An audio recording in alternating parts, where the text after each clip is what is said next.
I went back and picked up some of the things from chapter 2 that I want to finish up on today for James chapter, at the end of James 2, and then we'll go into chapter 3 and we'll see how we do. All right, we left off looking at this issue of mercy triumphs over judgment, and during lunch I was talking to a few of you that it really is true that when we get to the judgment seat, I think what most of us are going to do is we're going to be stressing the aspect of we want mercy. That's what we want. And brothers and sisters and young people, if that's what we want at the judgment seat, and that's how we want people to treat us, then we've got to be doing the same thing for other people. There's no sense showing up to the judgment seat of Christ, having not extended mercy to other people, thinking for some reason that Christ, our God, are going to extend mercy to us. But at the same time, that doesn't mean, that's not an excuse to live in sin or to be tolerant of sin.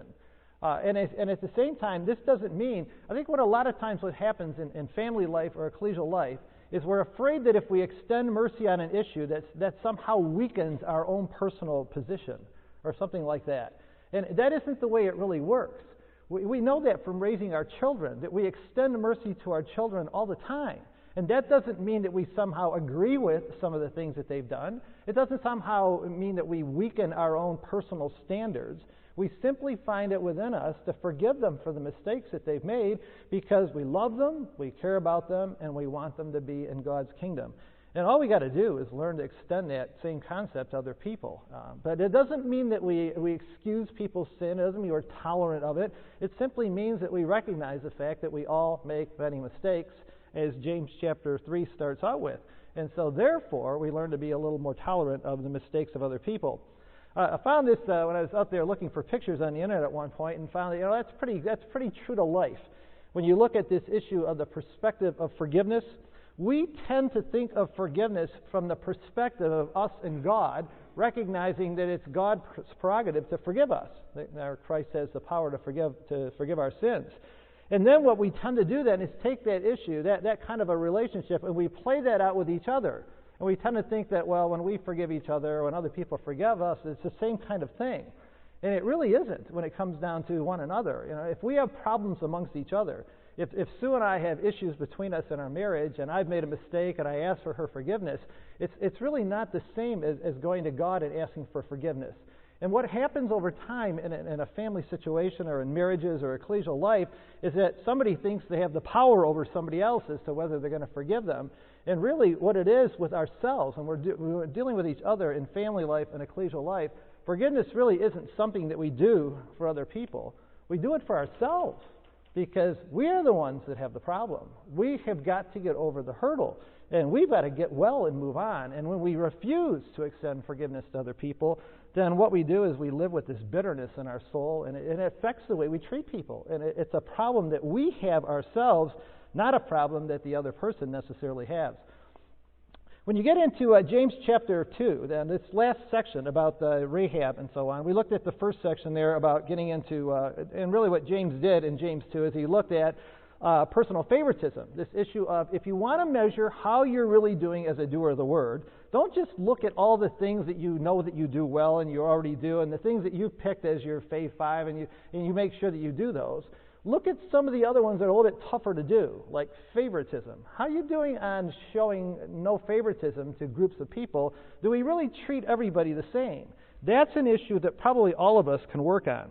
And the last one that he brings up in chapter 2, the other issue of measuring, like how are you doing on being a doer of the word, is he brings up the examples of Rahab and of Abraham at the end of the chapter and deals with the fact that a belief system without works is useless, which he's already stated, and now he's going to go into some more examples of that.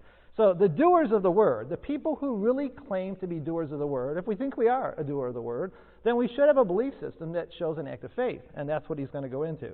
So he brings up a very practical example, which is typical of James. You know, he comes forward and he says, look, in verse 15 of chapter 2, if a brother or sister is naked and destitute of daily food, and one of you says to them, depart in peace, be warm, be filled, but you do not give them the things which are needed for the body, what does it profit?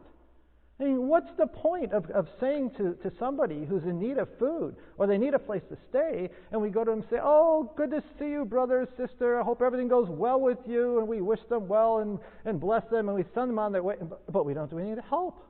We don't do anything to help. But what kind of a faith is that? that just is a bunch of words and a lot of talk and fluff, but no active spirit there. See, he says, look, can this kind of faith save you? Is that really what God's after people that have a lot of talk? And they talk the talk, but they don't walk the walk. Is that really what he wants? No, that's not really a legitimate member of God's family. What we have to do is we have to extend works of kindness, not works of law, but kindness to people that we love. Love your neighbor as you love yourself. That's the kind of faith that will save us. So he compares it to the idea of like the tree, that the same kind of an issue. It's like a tree that has no fruit. And it's like those that Paul refers to in Timothy, that we have a form of godliness, but we deny the power, because faith without works is dead. It's an interesting, when you look at this next section here, when you get on down to verse 18, that little section right there, what someone will say. A lot of people have trouble reading verse 18. I don't know what you have come up with in your own reading of it. I looked in a bunch of different Bible versions, and a lot of them put the quotation marks in different places. But here's a suggestion as to what was supposed to happen in this little section here in verse 15. So he said, look, we got the fellow who comes along, and he's naked and destitute, and one of you says to them, depart in peace.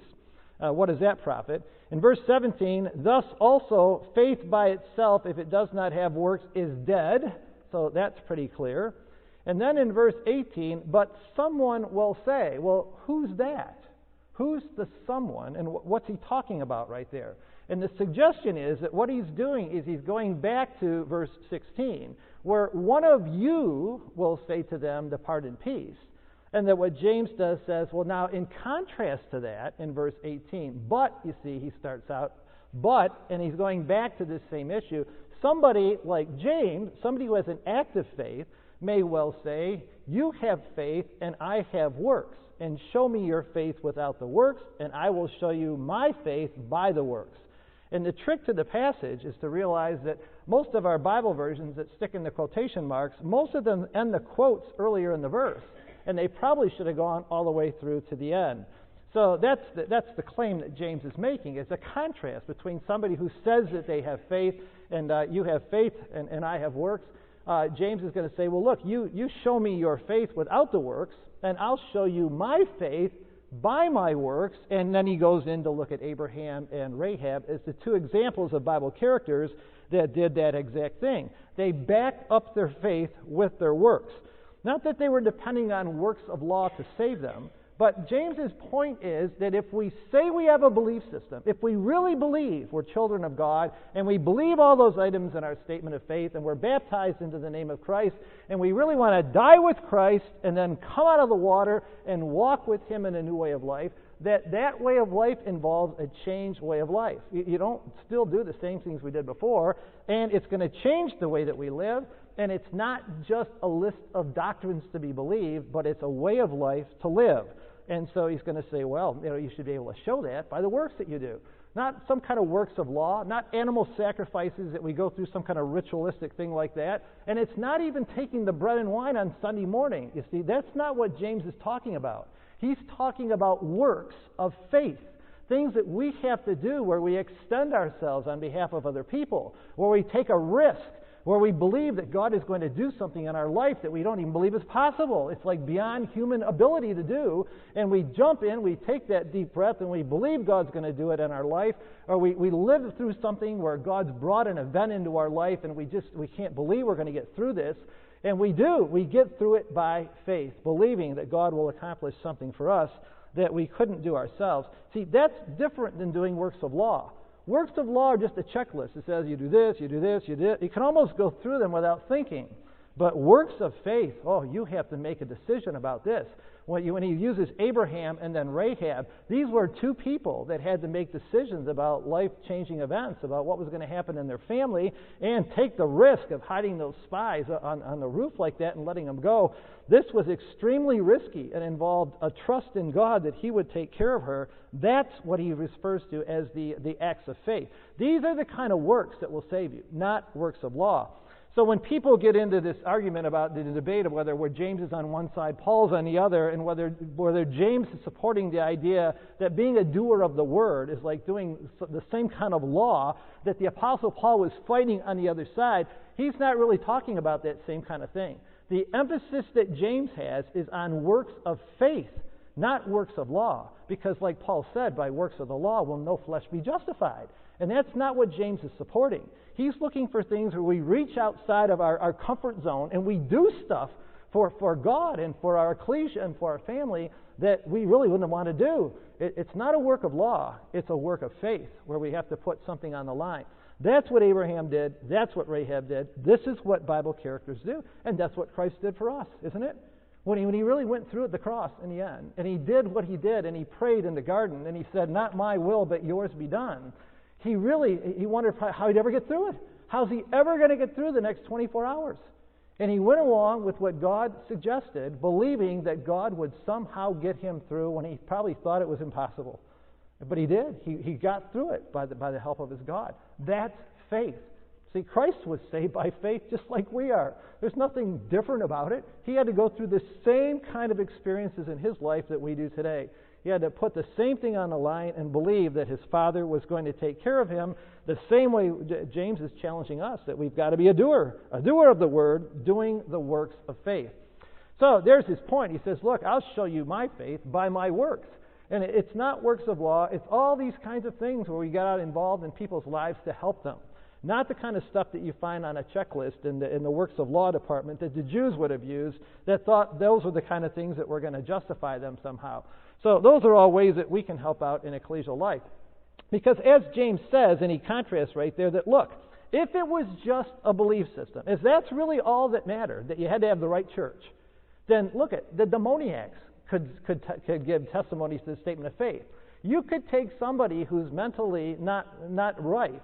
You could take a demoniac and somehow teach them some of the aspects of our statement of faith, and they could go back through a baptismal interview and they could just rattle off the right answers because you've trained them that way, and yet it doesn't have any impact on their life.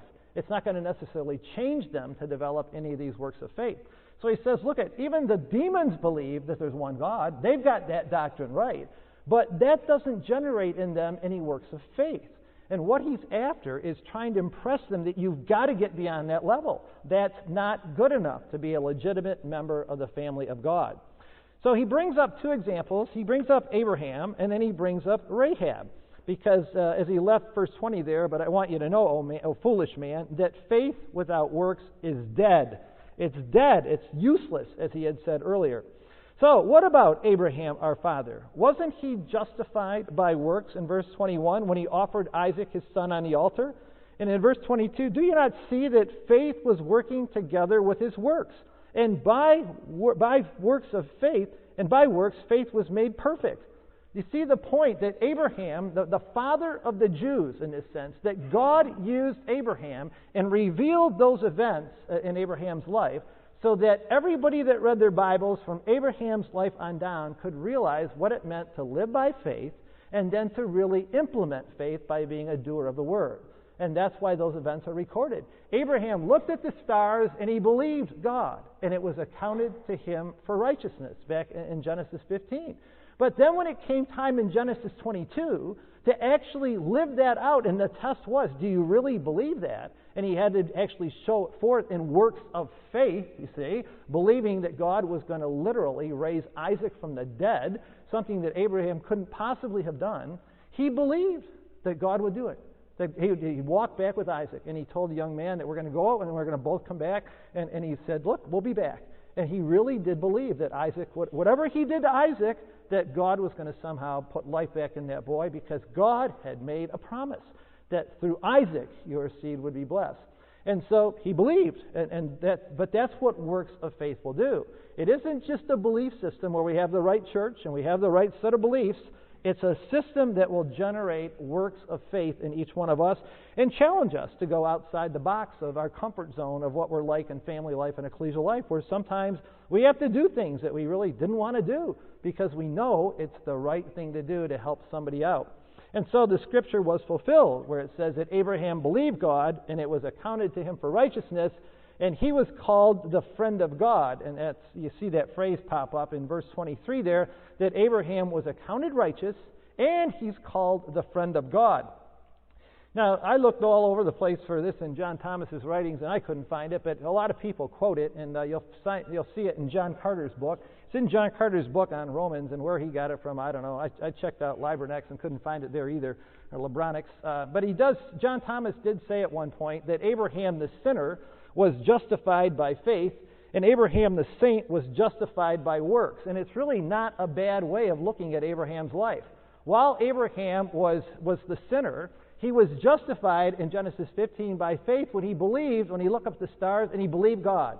But once he had been justified as Abraham the sinner, and he was now Abraham the saint, once he had, which would be like equivalent to us, like in a sense like being baptized, and we're into Christ, and we're justified by faith, then we have this whole life of which we need to be justified by works of faith, where we show by our works that we really do believe. Otherwise, our faith is useless.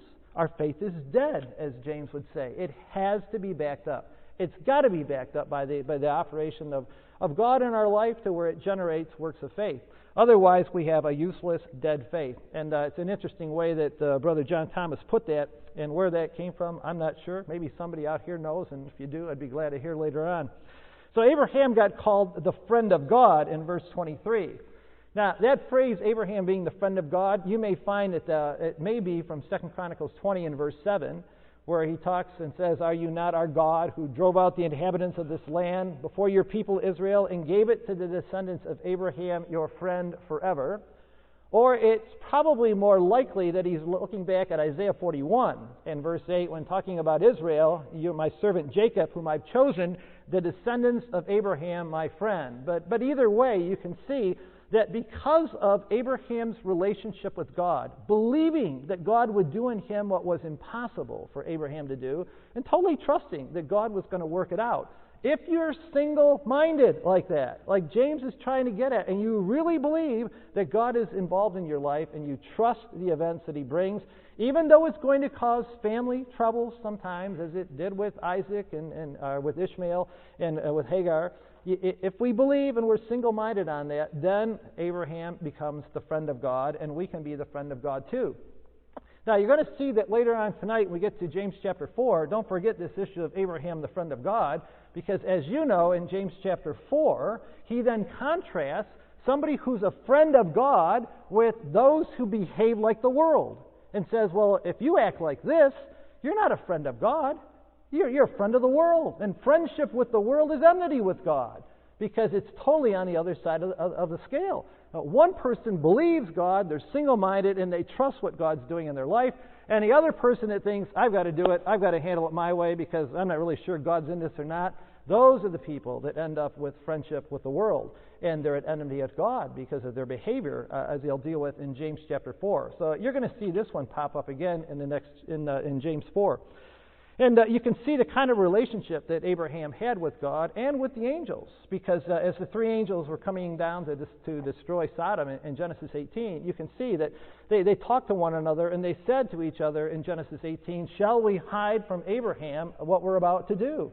And they decided, that's probably not a good idea, because Abraham was the friend of God. And the angels went down and talked to Abraham, and that's where that whole debate goes on about what if there's 50, and what if there's 40, and what if there's 30, because the angels realized they couldn't destroy Sodom and let Abraham watch the smoke go up and then realize his family's down there. And they couldn't do that without telling them about what they're about to do. And so the two of them went on down to Sodom, and the other one stood there and talked to Abraham to explain what they were going to do. Because as Jesus said in John 15, he says, look, I called you friends because friends let each other know what they're doing. That's what friendship is really all about. And in this case, with God, we can totally trust God in what he's doing when we are the friend of God. Yeah, and so you find that Abraham was justified by works and not by faith alone. One of the best examples that I've found in trying to balance out this issue of faith and works I got a feeling that one of the reasons that the whole account of Joshua taking the land and all that is recorded, so much is recorded about Israel coming out of Egypt, going into the promised land, and all the events of taking over the land as they did, is to give us an historical illustration of the balance of faith and works. Because if you're ever wondering in your own life, how does this play out? How do you have faith? How do you have works? And yet, how do you not get to the point where you're saved by your works, but you're saved by faith, but you still have to have the works? Then Joshua taking the land is always a good place to go. Because all the way through the book of Joshua, the emphasis keeps coming out, I've given you the land. I've given you the land. They're going to go up and possess the land which the Lord their God had given them to possess. And the phrase, if you color it, it's constantly run, it's given them, given them, given them. And God specifically told them that back in Deuteronomy, don't ever think you're going to get this land because of any good thing you did. It's not because of you. It's because those Amorites and all those other people in the land are so bad, we're going to kick all them out. And because it's promises that he made to Abraham. It's not because you're any good. So it was all based on God giving them. It was by grace, you see. Here's grace in operation. But at the same time, brothers and sisters, this is not a passive kind of grace and faith where you just sit back and say, okay, we're going to take the land, now God just clear everybody out, send the hornets and the bees and chase everybody out, and we're just going to walk in and take over and have all these homes and farms and everything like you promised.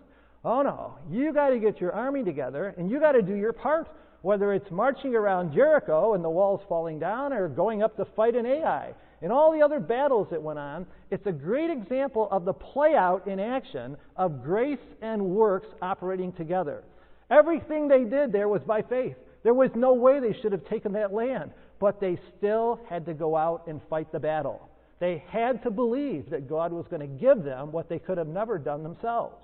And yet at the same time, they couldn't walk away thinking, well, because we went out and marched around Jericho and we did what he said, oh, man, we deserve to beat them and we deserve to have this area.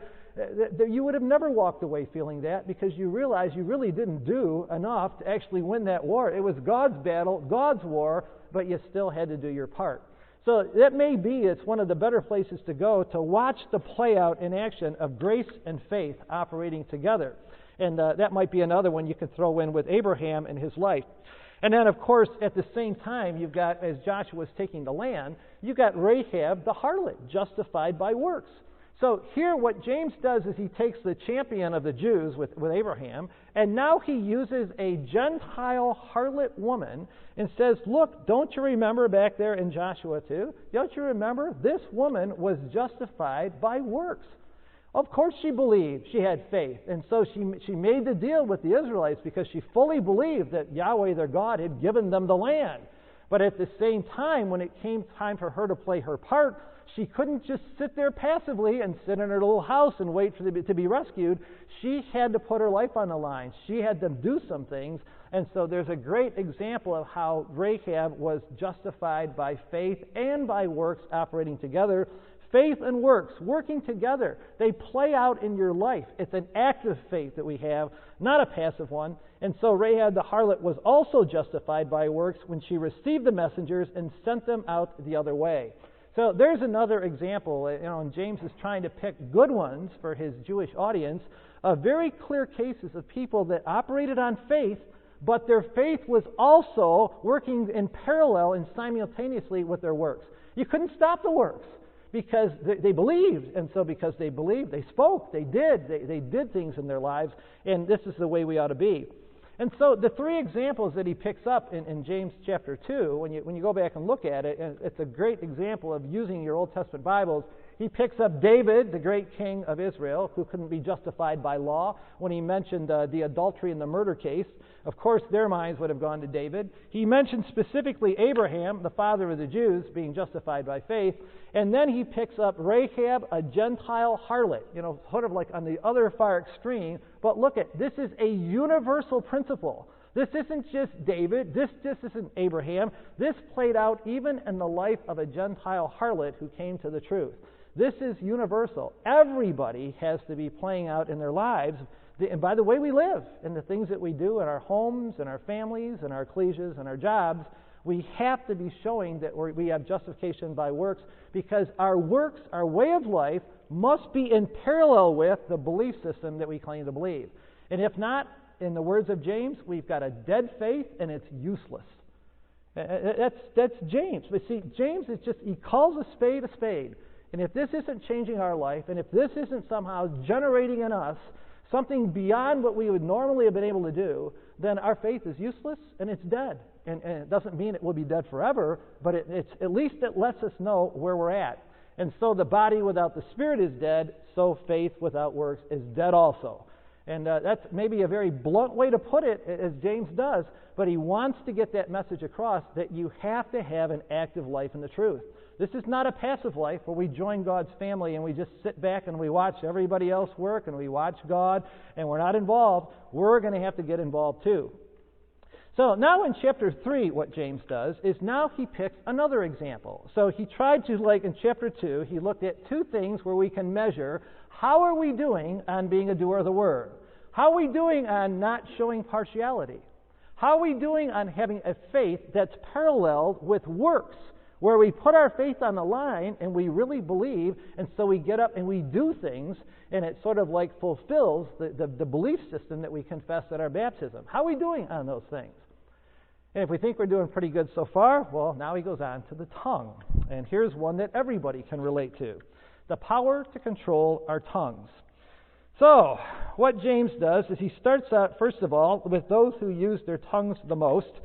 My brethren, let not many of you become teachers, knowing that we shall receive a stricter judgment. And that's the way it is, brethren and sisters. Sometimes to the sisters who maybe wish they could be up here speaking, or to the younger brethren who wish they can't wait for the time when you get up and do these classes up here, the facts are that those who get up and present are under stricter judgment.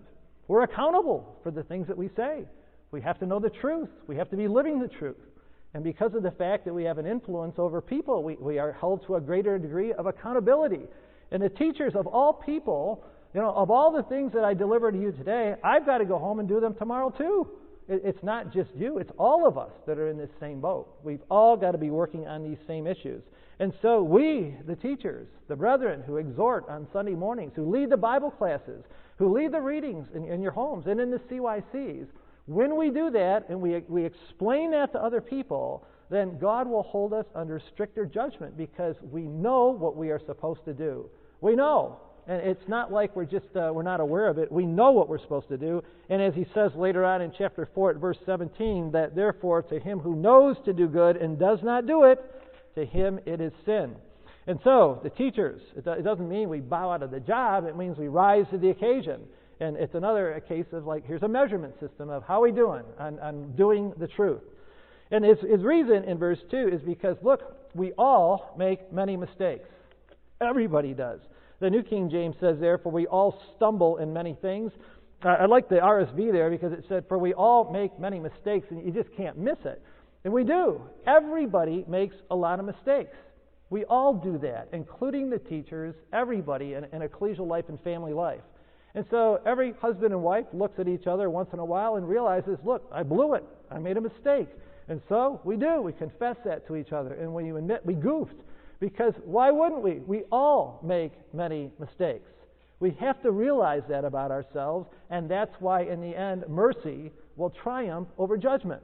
Because we realize that about ourselves, and we realize that then about others, and we cut each other a lot of slack. So we got to be careful then about not holding other people to a higher standard than we hold ourselves. And we all make many mistakes, and so may other people too. And as he points out that if we stumble in any one point of the law back in chapter 2, we are guilty of all. So here's one of those areas where we maybe would not have listed this on our Fave 5 of what we want everybody to do on our list of what God is going to judge us by. But James brings up the tough ones. How are we doing on controlling our tongues? That little member, that tongue. How are we doing on the cell phones when we call people up?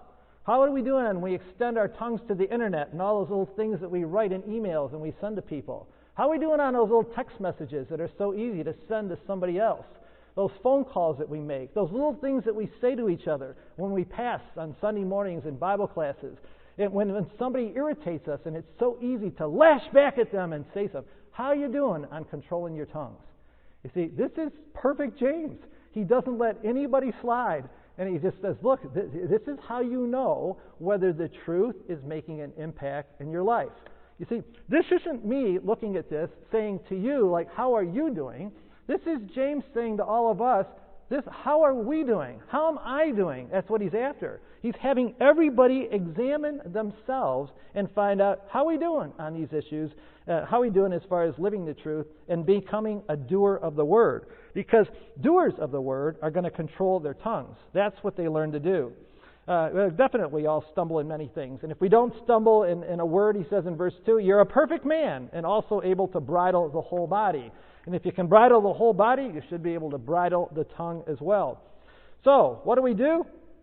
He said, look, here are some practical things that everybody back then would have known about. And maybe not so much today, but hopefully all of you down here in Indiana know more than we do in Detroit. We don't see that many horses up in our area, but I noticed a few more on the way down here in the farms than we see up in Detroit. But everybody knows that you can put a bit, a little piece of metal like that, in the mouth of a horse, and you can control that big animal. And that's all it takes is that little bit, and we learn to control those big, powerful horses.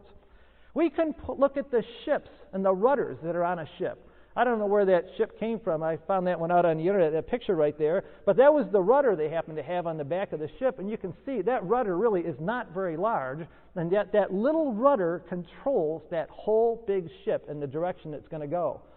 We just happened to be up at the Chicago Science Center recently, and I was looking at that U-505 boat that they had there, that submarine that they captured off the Germans. That ship is huge, in terms of like the size of and the length of that boat. And at the back of the boat, they let you go down there, of course. And because I was working on James, I couldn't pass up the opportunity of getting a picture with Sue. But it also was a nice time to have a little picture of the rudder. Those are the two rudders at the back of that U-boat. And you can see that, really the size of those rudders, they're probably about as high as I am when you look at them. They're really not that tall. And yet the two of those little rudders back there, they control that whole boat and where it's going to go. And so James's point is that, look, we control big things like that with little tiny bits and little tiny rudders. But look at the tongue and look at what it will do. It only takes one match that somebody out in California throws out of their car, or one cigarette goes out into those forests out there, and you know what that does over the summer. Look at the size of those forest fires we've seen in the news over the last few years out in California and Oregon, just because somebody started up a little fire. And look at what it does. It just spreads out over that whole forest. This is perfect James. He was such a naturalist and took these nice examples that people knew of in nature, or things that they were aware of on the boats and the horses and stuff like that. And so it is that the tongue is a fire. It's the spokesman for our hearts. And because of that, just like one little match can start a big old forest fire and spread to all those different people, look at how easily tongues, our mouths, can start ecclesial fires. All it takes is one phone call where somebody calls up somebody else. Oh, did you hear what so-and-so said at this meeting? Or did you hear what so-and-so did? And the next thing you know, that spreads to somebody else, and it spreads to somebody else. And the internet, look, it's not even just ecclesias anymore. With the internet, you can spread it across the entire country and across the ecclesial world as people forward and forward and forward. And look at the damage we can do, brothers and sisters and young people, if we just take that kind of an approach. And so James's challenge to us is the Word of God powerful enough in your life to make you a doer of the Word, to where in single-mindedness you realize, wait a minute, that's not what we're trying to do here. We're trying to be peace. Members of peace, we're trying to spread peace in our community. We don't want to be the people that start the fires. We don't want to be the ones that spread the fires. We want to put the fires out, not go around and spread those things. You see, and this is what doers of the Word will do. Now, the natural man loves it because you just make that phone call and then you can just sit back and watch the fires burn. And sometimes people enjoy that. And I see that happen at school a lot amongst the teenage kids in high school, or somebody will just push some buttons on somebody else and they'll get them going in class, and that person gets all frustrated, and next thing you know, two people are going at each other and somebody storms out of a room, and the person that started pushing all the buttons are just sitting back there sort of laughing at the fact that, wow, look at all that. And who gets in trouble? Not the person who started pushing the buttons, not the guy who lit the match and threw it out into the forest. It's those poor other people that couldn't control it as time went on. And it's sad, but it's so true that we've got to be careful, brothers and sisters, of what we do with our tongues. It's so easy to start a fire, to start an ecclesial fire in a forest that has been growing for years. For years, where people have been trying to create peace and harmony in situations, and all it takes is one match to destroy years and years of growth. And it just devastates the forest, and it does the same thing in ecclesial life. You can see that when Jesus used that phrase in Matthew 12, when he sort of like picked it out of John the Baptist there, when he talked about the Pharisees, you brood of vipers, he called them. How can you, being evil, speak good things? For out of the abundance of the heart, the mouth speaks. And we all know that to be true in practice, that the heart is it's full of evil ideas. Or our brains really is what it is today. Our brain just comes up with all kinds of bad ideas. And it's the power of God in becoming a doer of the Word, where we literally do it. That's where we find out how we're doing it, learning to control the old mind of the flesh and the lust of the flesh, the lust of the eyes, and the pride of life. So our tongues, the problem with our tongues is that they simply are the spokesman of our heart, and they reveal what's really there. When people speak first and act later or think later, or when we do that, or when we fire back at somebody and we lash out with our tongue, all that's warning us, brothers and sisters and young people, is that the power of God is not yet controlling that part of our life. It doesn't mean it won't ever do that. So again, when people make mistakes like that, we cut them slack, and we simply point out that maybe that wasn't a good way to handle that. We hope next time they'll do a better job. But for us ourselves, when we find ourselves doing this, if we lash out at people and that anger that gets inside us about events that went on causes us to get on the phone and we start the fires, the cell phones, the internet, the text messages, and all the rest of it, it's just a warning to us that we're not controlling this lust of the flesh, the lust of the eyes, and the pride of life. And so what it is, it's our pride. Sometimes our pride is hurt. And so we feel like we got to go back and we got to take care of that issue. We got to make sure that everybody knows this thing, or that person shouldn't say that about us. But it definitely stirs up lots and lots of trouble. So as James goes on to point out that, look, God has put this tongue there. It's an interesting way that he phrases it. When he talks about in verse 5 there that the tongue is a little member and it boasts great things, and see how great a forest fire it kindles. That the tongue is a fire, the world of iniquity. The tongue is so set among our members that it defiles the whole body.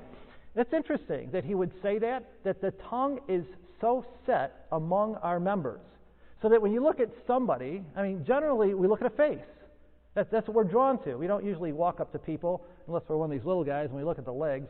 But most of us, when we meet somebody, we look at their face. And so when you look at their face, you're drawn to things, and when somebody's talking to you, you're drawn right to their mouth. And he says, look, it's so set right there by God. God put it there. And it's got its power to either help or to hurt. It can defile the whole body, even though it's just one little piece up there in that little cute baby's mouth. That tongue can defile the whole body when things come out of it later on. And that's God who set it there. He's the one who arranged our bodies and set it like that. So that's his point, is that it's all a matter of how you use it. It's the focus of the attention, and yet it can defile our whole body. So we have to make a choice then about how we're going to use it. And he goes on and says, look, it can be fueled by the fires of Gehenna. Just like in Gehenna when the garbage was being burned, and all that garbage was burned up in the valley of Gehenna down there, where they would burn all the garbage of the city of Jerusalem. And everybody knew that as like the big garbage dump that was on fire, that the tongue is fueled by garbage and waste stuff in ecclesial life and family life. And by the garbage and the waste that's in us, that it's in our hearts. The natural desires that we have of getting our pride up there, and our pride's been hurt, or getting back at somebody, or taking vengeance like we like to do, that's the garbage stuff that fuels the tongue sometimes if we haven't learned to control it. So the encouragement of James would have is that, look, here's a measuring rod. How you doing on controlling the tongue? And what he wants us to do then is leave here this weekend being careful that we don't be that we're not the kind of people that sets these fires going. What we want to do is, like Jesus said, we want to be the peacemakers, because they're going to be called the sons of God, not the people that stir up the fires. So let's not be a part of that game. I know for the young people, you'll see that at school all the time, where kids are constantly stirring each other up, and they love to watch the little activities that take place afterwards. Some of us in ecclesial life, we seem to think that that's the way to go. But single-mindedness teaches us that we want to be in that frame of mind where we're on tune with God and we're trying to help people. We're trying to help people get over their situations, help people through their problems. And by fueling the fires like this, that's not going to help solve the ecclesial problems. We got to get involved and put the fires out. Blessed are those peacemakers, because they're going to be called sons of God. Now, you look at what he points out as far as like training goes. James is he's so practical again. He says, look at all these different things humans can train. We can train the horse. We can train the ship to go where you want it to go. We can train all kinds of creatures. And, you watch that when you look at a lion tamer, and you look at, well, wow, that lion, and somebody actually has the ability to tame a lion and get that lion to do what they want it to do. Or you watch somebody that can work with an elephant, and they get elephants to work for them, and they lift logs over there in India, and they use the elephants for doing all kinds of work. And you see people training birds, and you'll see some of these shows where they'll train even like the orca whales, and they can train all these different creatures. See, humans can do all of that. But, when it comes time to taming our tongues, you can't do it. That's the one thing that we can't tame. Well, maybe some parents wonder about taming their children sometimes too. But, there again, by the grace of God, you see in the influence of the Bible in their lives, that's what's going to train the children too. That's what tames them over time. But the tongue is tough. You see, and any of us who think we can tame our tongues on our own, you don't understand the power of the tongue, to what extent it is the forest fire. Those tongues aren't going to be trained just by the fact that I decide today I'm not going to say those things anymore. If we're not going to spend time on the Word every day, talking to God in prayer, and being involved in ecclesial life, it's going to be tough to tame that tongue. It doesn't just happen by willpower. I don't really think people have the power to tame their tongue by their own willpower. It comes when the Word of God has an influence on your life, because as he says, it's an unruly or a restless evil. It's full of deadly poison. It's like a snake that just got all kinds of venom ready to get out there. And you don't just tame that by willpower. You tame that by the influence of the Word of God and through prayer. That word that he uses for tame, if you're interested for the Bible markers here, it's the same word that's used of Legion back in Mark 5, verse 4, where Legion, they said of him that nobody can tame this man. That's how wild Legion was. And that word that's used for unruly, about the tongue being unruly, is also picked up back in chapter 1 about the double-minded man is unstable in all his ways. And now here's one of the ways in which that instability is manifest. That tongue can't be tamed by your willpower. You've got to let the influence of God tame that tongue. And the poison that he picks up here, about it being full of poison, it's going to come up again in James 5 tomorrow in the exhortation, and looking at the gold and silver, where he says that they're all corrupt. So you can see that these are words that are recycled in the Greek language here in this letter, because he's thinking along similar lines to those issues there. So we can't tame that tongue. That's the problem. And what we got to do then is we got to seek help. And the magic pill for taming that tongue is going to be in the Word of God. And the Word of God's got that power. So one of the things we want to do when we go home this weekend is make sure, to the young people that are here and for all of us, is that we spend enough time every day of the week somewhere in the Word of God, listening to tapes that are available today, talking to God in prayer, reading our Bibles and doing some kind of Bible reading plan at home, studying for the Bible classes, Sunday school, something to where God's Word is getting into our head, and that's going to help us tame that tongue. So James's point is simply that if that hasn't happened yet, here's a good indicator that you're not really becoming a doer of the Word. Because doers of the Word learn to control their tongue through the Word. And although we may give lip service to being a doer of the Word because we believe the right belief system and we have all the issues in the BASF, we've got them all figured out, and we got all those doctrines down, a real doer of the Word learns to control the things that they say so that we are helpful and kind and helpful to people and looking to solve problems and create peace in ecclesial life, not doing those other things. Because look at what the tongue can do. With the same tongue, he says, you can bless God in one moment of time, and the next thing you know, you run into somebody where we've got an argument, and we use that tongue, and we just say all kinds of things, and we curse the very people that are made in the image of God. And we just let that flow right out of our tongue because we're not yet doers of the Word. So let's give the Word of God some time in the next couple of weeks to work on our mouths and control those tongues, and hopefully for the rest of our life as we turn to the Word of God to look for some help. Because the tongue simply reveals what's in our heart. And with that tongue, we can either curse men that are made in the image of God, or we can help people. We can bless God, bless our Father, and say things which help people through their problems. And James's point is simply that, look, it shouldn't be like that.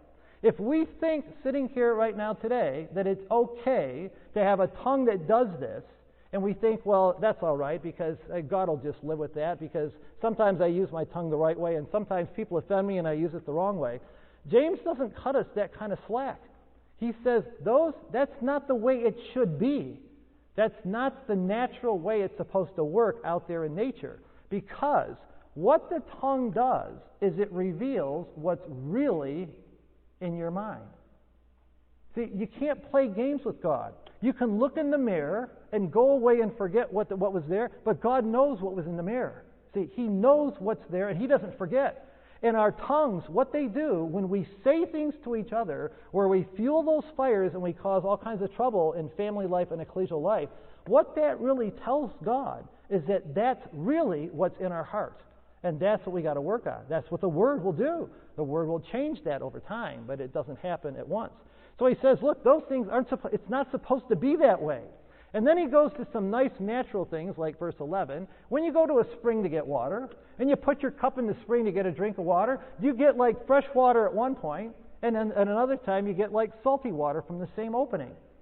Now, maybe here at Lake Placid you get weird kinds of water coming out, but he says, look, out there in the rivers, it's usually not like that. If a river is putting out fresh water today, it puts out fresh water tomorrow. It's not like it all of a sudden changes. You don't get that from the same opening.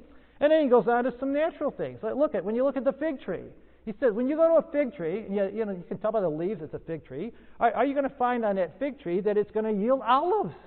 Is that what happens? That's not what happens. And when you go and you look at a grapevine, is a grapevine going to yield to you figs? It's obviously, no, that's not going to happen. So look, his point is that you can't claim to be a doer of the word. We can't claim to be a child of God and have our tongues saying things that constantly show that that's not the case. That's not really what we believe. And the tongue is the indicator. What do we say? How do we talk to each other? Do we say things that help and encourage, or do we tear people down? What are we doing with those tongues? So it's a good practical thing, brothers and sisters and young people, that we can go and we can monitor ourselves. And we got to watch what we say or what other people tell us about what we say. But we want to be known as people who learn to say nice things. We're kind, we're compassionate, and we're full of mercy to other people. And that will reveal what's really in our heart. And if we want to be God's children, we got to learn to live like Him. So he leaves this section at the end here, you see, and it's almost like he's thinking about the issues Paul does in Galatians 5 about the fruit of the Spirit. You see, he talks about the wisdom in verse 13, who's wise and understanding among you. Let him show by his good conduct that his works are done in the meekness of wisdom.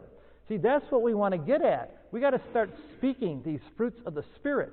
And let that good conduct, the wisdom of God, here's that wisdom again that was from above, let him show by good conduct that his works are done in the meekness of wisdom. Not through pride, not through trying to build ourselves up, but by trying to help other people. That's what we're supposed to do. We do things that are works of faith, that are helping other people. And so he challenges us again here with another thing. Well, look, in verse 14, but if you have bitter envy and self-seeking in your hearts, if it's there, don't boast and lie against the truth. Let's lay the cards on the table and call a spade a spade. If this is in our hearts, if we've got bitter envy and we've got self-seeking in our hearts, if that's what's really going on, there's no sense pretending, because your tongue is going to give you away. And we're going to know by the things that you say. And you're going to know with me by the things that I say. But what's really in my heart? What am I really thinking about you? And what do I really think about our ecclesia? Well, my tongue's going to give it away, because I'll end up saying those things, and then the tongue will do it. So don't boast and lie against the truth. These things here that come from bitter envy and self-seeking down in our hearts and in this heart of flesh, this isn't the wisdom that's from above. This is not the single-mindedness that he was driving at back in chapter 1, where we believe that God is the one who's at work and that God is in control of all these things. This is human wisdom, driven from human spirits, where we're trying to satisfy our pride, our envy, and all this selfishness, the jealousy that we have, and our tongue lashes out, and that's what we end up doing. and it's a dead giveaway then of what's really in our hearts. You see, it doesn't lie. The tongue gives us away, and it's a good way then to measure how we're doing in the truth. Is this earthly and sensual and demonic wisdom? So he ends this section right there, that at verse 16 there, that where envy and self-seeking exist, you're going to have confusion. Every evil thing will be there. And this is what you find in family life. When people, and when a husband and a wife are so wound up in themselves and trying to, like, who's right? I got to make sure that everybody knows that I was right and she was wrong, or she was right and he was wrong. And we're worried about that. And we're trying to win these battles in front of our children. And we're thinking along those lines. It just ends up in endless confusion, and every evil thing falls out of that. And marriages fall apart, families fall apart, and you see that happen. And it's no different in ecclesial life, brothers and sisters. When we have people that are worried about how everybody views them in ecclesial life and how they're going to come across, and we're in for it for ourselves, and the envy is there, and the jealousy is there, and there's all this evil spirit, it's just going to lead to confusion and every evil thing, and the flesh will run wild. That's what he's worried about. And James was watching this happen. He was seeing it happen in the ecclesias of his day. Now, we sometimes think we got ecclesial problems today, with our little issues that we deal with. But you're going to see in chapter 4 and the next one, it looks like they literally were coming to blows. These people were having wars and fightings amongst themselves because they weren't controlling this anger that was there, and their tongues were running wild, giving away what was really in their hearts. And James says the only way to counter this is that everybody starts working on me. I'm the problem. I'm a part of this problem. We have got to change. This is not right. It shouldn't be like this. And he says, if you find yourself doing this, don't pretend you're okay. You don't get fresh water and salt water from the same source. You don't get grapes and figs from the same tree. You get one thing, and the one thing you see coming out, that's what's really there in the heart. And that's just so typical James of making it very clear that that's where things are really at. So he leaves us with this challenge that, look, there's two kinds of wisdom. Which one are we going to access? We're going to go with the wisdom that's up here in our heads, that's driven by the flesh, that leads to all this confusion and evil things, or are we going to seek the wisdom from above, from the Father of lights, who gives good gifts, who shines upon the just and the unjust, who's kind to all these different people, and who wants everybody to be saved? That's a different kind of wisdom. And that kind of wisdom is peaceable, it's gentle with other people, it's willing to yield. It's okay to compromise and give in on issues and let somebody else look right. Some issues are not worth fighting, and it's willing to yield in marriages and ecclesias and in families. It's willing to yield for the sake of the peace that you can have, and it's full of mercy to other people, because mercy will triumph over judgment, and it's full of good fruits, the good fruits that have been developed by the fruit of the Spirit. So hopefully that catches us up a little bit, and hopefully you're all ready for some dinner right now. But we'll look then at the next class, hopefully tonight. We'll get a chance to look at how this wisdom of God can peacefully grow those fruits of the Spirit and the righteousness in our hearts, and help us to counter some of those negative human thoughts that we have, where sometimes we just want to get at somebody and we want to do something to them, and we just got to show everybody that we're right. Well, God's Word has the power to overcome those things and help us become a doer of the Word.